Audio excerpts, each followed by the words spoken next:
안녕하십니까. 원양이정의 명리산책 60강 신살론이 되는데요. 여기서 우리가 신살이라고 할 때 이 신은 길신을 나타낸다.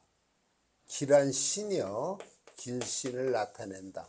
예를 들면 천을기인이다, 천덕기인이다, 월덕기인이다 하는 그러한 길신. 요 살이라고 할 때는 흉신을 나타낸다. 그렇게 보면은 신살론이라고 하는 것은 길신과 흉에 속하는 신살을 같이 묶어서 부르는 명칭이라고 볼 수 있습니다. 이러한 신살 중에서 가장 대표적으로 폭넓게 쓰이고 있는 것이 12신살입니다. 12개의 신살인데 그 궤를 같이 하고 있는 것이죠. 그래서 이 12신살은 어떻게 보면은 저의 경우는 신살의 독자적인 의미로 어떤 통변을 하지는 않습니다. 이 신살을 얘기할 때에는 어떤 특정한 부분에 형이 놓여 있다든지 충이 있다든지 어떤 극이 있다든지 거기에 더해져서 신살이 얹혀 있다면 그때는 신살의 작용을 인정할 수 있겠다, 그런 얘기입니다. 그래서 저는 그런 비유를 해요. 어떤 맛있는 갈비찜이 있다. 그런 갈비찜에 고명이라고 하는 것이 얹힙니다. 노란 계란에 삶아서 그걸 얹어 놓는다든지 또는 빨간 고추라든가 이런 것들을 썰어서 얹는다든지, 다시 말하면 그 갈비찜이 더 맛있게 보일 수 있는 그러한 고명의 역할, 그것이 우리 사주에서 이런 신살들이 하고 있는 것이 아닌가, 그렇게 됩니다.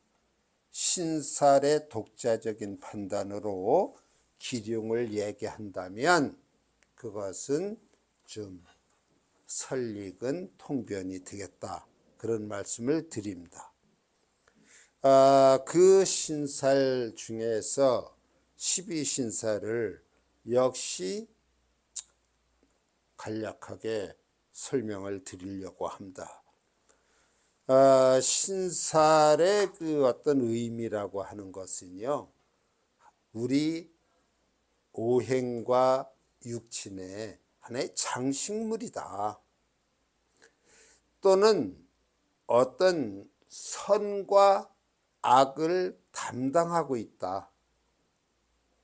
어떤 사물의 최종적인 소재와 물상과 기세를 정확하게 또는 자세히 파악하는 것 중에 하나가 이 신살이다 라고 말씀드릴 수 있는데, 역시 역학을 공부하시는 분들에 따라서 이 12신살을 철저하게 활용하는 분이 계신가 하면, 또한 12신살을 강 건너 불처럼 등한시하는 분도 있는 겁니다. 역시 12신살을 구체적으로 사용하느냐 안 하느냐 하는 문제는 우리 역학을 통해서 인생 상담을 하는 분들의 선택의 문제라고 저는 생각을 합니다. 여기 12신살이니까 12개의 신살이 있겠죠. 그래서 여기에 적어 보았습니다. 이 첫 번째가 겁살이라고 하는 거예요. 이 겁이라고 하는 것은 강제로 빼앗는다. 남의 소중한 것을 겁탈한다. 그런 의미가 있습니다. 이 겁살은 그 작용력이 흉하다고 봐야겠죠. 그 다음에 이 제살이라 할 때 이 제자는 재앙을 나타내는 겁니다. 그러니까 이 제살은 겁살과 견주어 봤을 때 제살은 손실수를 말합니다. 손실한다. 그 손실, 뭔가를 잃어버렸다는 것은 누구의 잘못이에요? 본인의 잘못입니다. 본인이 간수를 잘못했기 때문에 또는 어떤 교만했기 때문에 손해수가 따르는 것입니다. 그래서 이 겁살은 강제로 빼앗기거나 내가 강제로 빼앗을 수도 있는 거고, 제살은 나의 관리 소홀로 인해서 잃어버리는 거죠. 그 다음에 이 천살이라고 하는 거, 하늘천자의 살입니다. 그러니까 이것은 인간과 인간에 의해서 빚어지는 것이 아니라 자연재해, 폭풍이라든가 폭설이라든가 폭우라든가 이러한 어떤 자연재해로 인해서 당하는 그러한 것이라고 볼 수 있습니다. 그 다음에 지살이라고 하는 것은 땅 지자를 써서 우리가 지살이라고 하는데요. 요 지살과 여기에 나오는 역마살이 있습니다. 이 지살과 역마살은 충의 관계를 이루고 있는데요. 같이 둘 다 이동수를 나타냅니다. 어떤 변동수를 나타내요. 근데 그 범위가, 이 지살은 어찌 보면 국내적이다.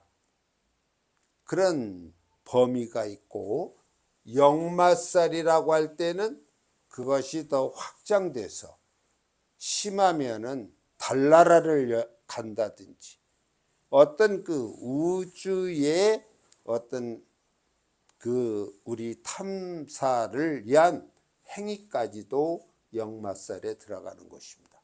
그런 범위의 문제가 있습니다. 그 다음에 연살은 우리가 흔히 도화살이라고 하는 것이 있죠. 이게 연살인데요. 일명 우리는 도화살이다, 그렇게도 이야기를 합니다. 그래서 이 도화살, 연살이 있으면 예전에는 여성분들의 경우 좀 싫어했어요. 결혼을 한다든지 이럴 때 도화살이 중중하면 남자들은 괜찮고 여성들은 좋지 않게 생각을 했던 것이죠.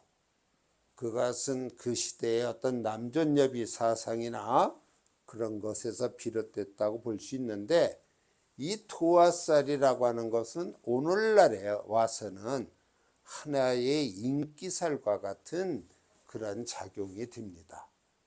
도화살이 있어야 대인관계가 원만한 면도 있기 때문에 그렇습니다.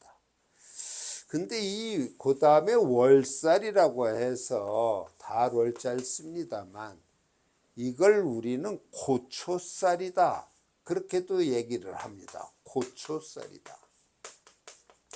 이 고초살이라고 하는 것은 기를 고자예요.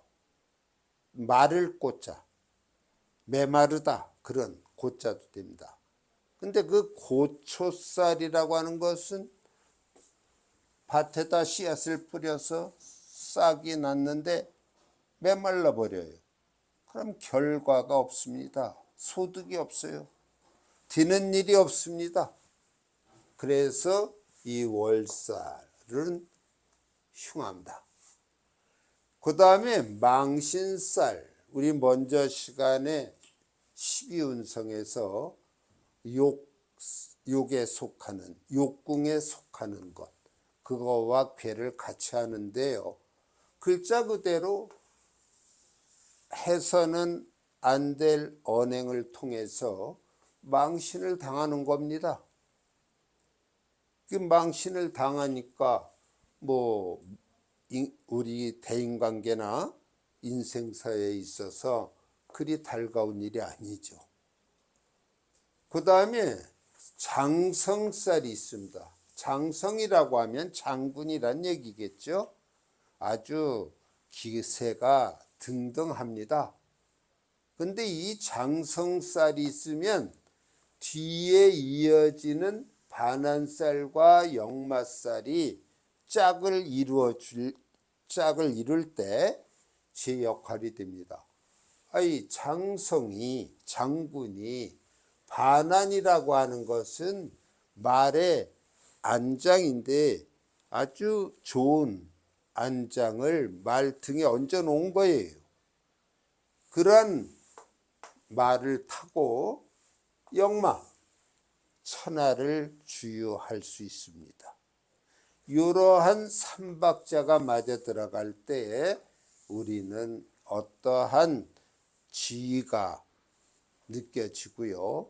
또한 그의 기세와 권력 이러한 것들을 생각해 볼 수 있는 겁니다. 이때 요 반한살이라고 하는 것, 이것은 조금 후에 다시 설명을 드리겠습니다마는 우리 일상생활에 활용하는 면이 있습니다.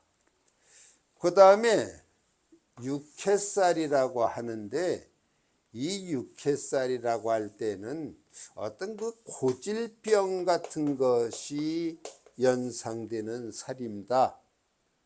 그러니까 병이 잘 낫지 않는 오래가는 그러한 작용을 하는 것이죠. 그걸 우린 뭐 한자어로 구병이다, 오래가는 병이다, 이런 식으로 얘기할 수가 있습니다. 그 다음에 이 화개살이라고 할 때 이 화개라고 하는 말은 꽃방석과 같은 뜻이죠. 귀한 손님이 왔을 때 우리는 예쁜 꽃방석을 방의 아랫목에 놓고 모시지 않습니까? 그런 화개살, 이것이 있는 분들은 대개가 종교성을 띠게 되는데, 예전에는 대개 스님들 집을 방문한다든지 해서 오실 때 내놓는 방석과 같습니다. 그래서 이 종교성을 띠기 때문에 불교만 되는 게 아니고 오늘날의 기독교나 천주교나 그러한 종교에 종사하시는 분들 다 이 화개살과 연관성이 있습니다.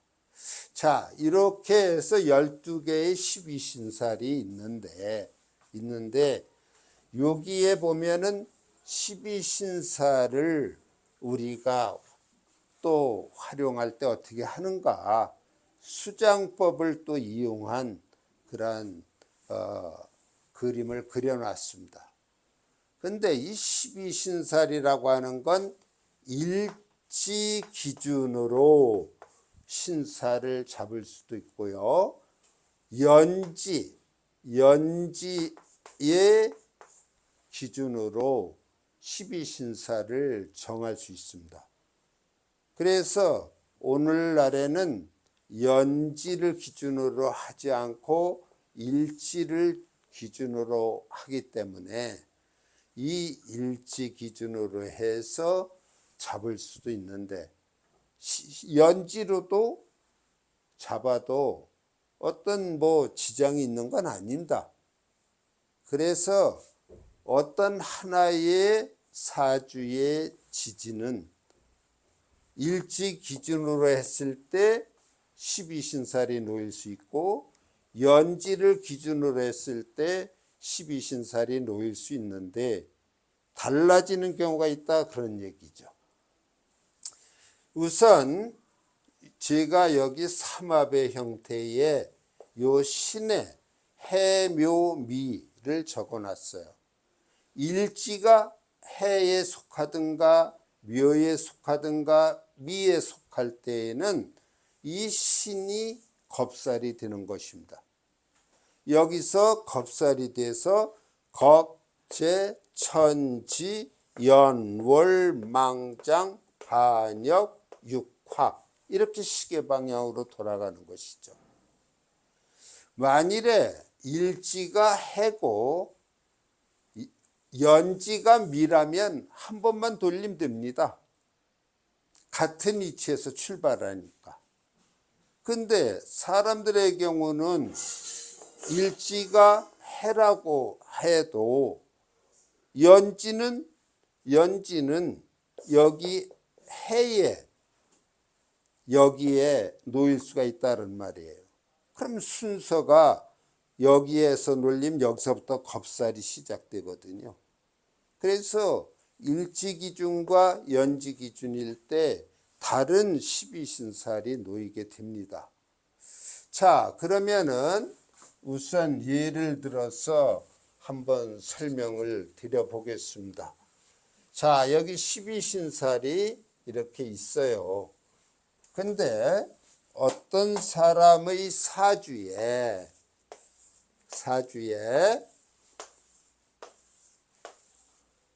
이렇게 연월일시가 있다고 할 때 여기에는 유가 있다. 그 다음에 연에는 해가 있다. 이렇게 되어 있다면 일지기준일 때는 유가 되기 때문에 여기서 겁살이 시작되는 거죠. 인에서 겁, 재, 천지 이렇게 나가는 겁니다. 그 다음에 요 해가 이 연지에 놓여 있다고 한다면 여기서 출발하는 거예요. 겁, 재, 천지 이런 식으로. 그러니까 사주의 네 기둥에 놓여 있는 12신살의 모습이 달라질 수 있습니다. 물론 저 같은 경우에는 일지에 유가 있고 연지에 축이 있기 때문에 저는 한 번만 돌려도 됩니다. 그럴 때에 이렇게 일지 기준과 연지 기준이 다르면 해석하기가 단정적으로 얘기하기가 참 어려워요. 그래서 저는 제 나름대로 생각해 본 것이 여기가 겁살이 만약에 어떤 사람이 이 신에서 겁살이 시작됐다고 한다면 신에서 겁살이 시작된다고 한다면 해묘미 일지나 해묘미 연지가 되겠는데요. 대개 겁살은 인신사해입니다. 인신사해가 겁살이 됩니다. 여기가 각 일간의 겁살에 속해요. 그 다음에 재살은 자, 오, 묘, 유가 됩니다. 천살은 진술, 충미가 되는 것입니다. 이렇게 될 때 이 다음은 다시 인신사해가 되는 것이고 그 다음은 좌우묘유가 되는 것이고 그 다음엔 진술, 충미가 되는 거예요. 다시 인신사해가 되고 좌우묘유가 되고 진술, 충미가 됩니다. 진술, 충미. 그 다음에 다시 인이 되고 인신사해가 되고 그 다음에 좌우묘유가 되고 그 다음에 화개살은 진술, 충미가 되는 겁니다. 이것의 반복입니다. 이때 어떤 사람의 사주에 인신사회 중에 해당하는 지지가 놓여 있다고 한다면 인신사회일 때는 이때는 저는 이 인신사회가 가리키는 게 4개에 이르러요. 여기 겁살인 아닙니까? 치살도 인이 될 수 있잖아요. 그 다음에 망신살도 인신사회가 될 수 있고, 그 다음에 역마살도 인신사회가 될 수 있는 겁니다. 그래서 이 인신사회일 때 12신살은 겁살, 치살, 그 다음에 망신살, 역마살, 이런 것들이 해당될 수 있어요. 그러면은 이런 4가지 중에서 저 같은 경우는 인신사의 경우는 역마살을 가장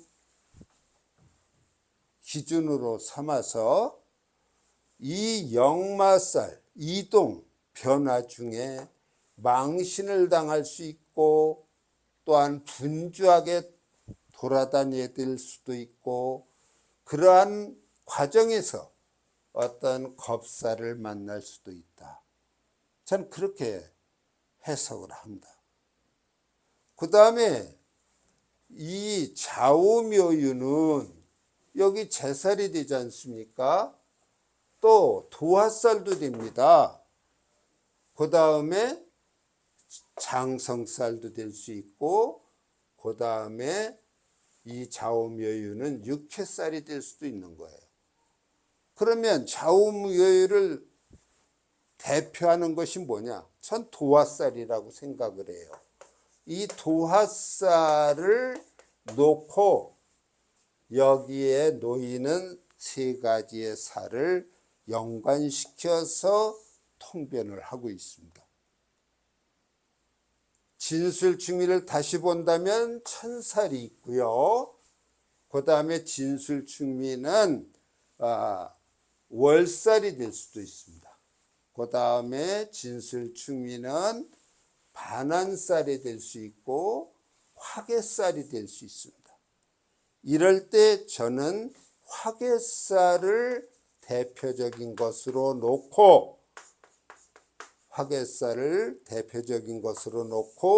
천살, 그 다음에 월살, 그 다음에 반환살, 화개살 이렇게 해당이 되는데 이때 이 화개살을 대표로 놓고 천살과 연관시키고 월살과 연관시키고 반환살과 연관시켜서 어떤 내 나름대로의 결론을 낸다는 것입니다. 그렇게 해서 12신살을 그나마 간략하게 소화시킬 수 있다. 자, 우리가 이 12신살을 보니까 긍정적인 살도 있고 또 흉한 그런 작용을 하는 그런 살도 있습니다. 그래서 대개 보면은 이런 반환살 같은 경우는 긍정적인데요. 뭐 잠잘 때 머리를 반환살 방향으로 둔다. 공부하는 학생들의 경우 책걸상을 반환살 방향을 향해서 놓는다. 어떤 분이 음식점을 한다면 그러한 어떤 출입문을 반환살 방향으로 놓고 거기에 카운터를 놓는다. 뭐 이런 식으로 풀이해서 얘기할 수도 있습니다. 이러한 화개살이 만일에 있다고 한다면 뭐 태어난 지 7일 만에 스님이 다녀간다든지 7일 만에 신부님이 다녀갈 수도 있고요. 목사님이 다녀갈 수도 있어요. 다시 말하면 이런 화개살은 종교성과 연관시킨다. 자, 12신사를 찾는 방법은 해, 묘, 미, 삼합의 상태에 일지나 연지를 놨을 때에는 신이 겁살이다. 그래서 겁, 천지, 연월망장, 반영육화 이렇게 돌아가는 것이죠. 자, 이 12신살은 많은 분들이 역학 공부를 한다면 나름대로 알고 계시는 것이기도 해서 더 구체적인 말씀은 나중에 실전에 응용하는 걸 통해서 설명을 드리고자 합니다. 오늘 이 시간에 이 12신살 대략적으로 살펴보았습니다만 이 12신사를 활용하고자 하시는 분들의 경우는 보다 더 깊은 공부를 하시기 바랍니다. 자, 오늘 강의 들어주셔서 고맙습니다. 감사합니다.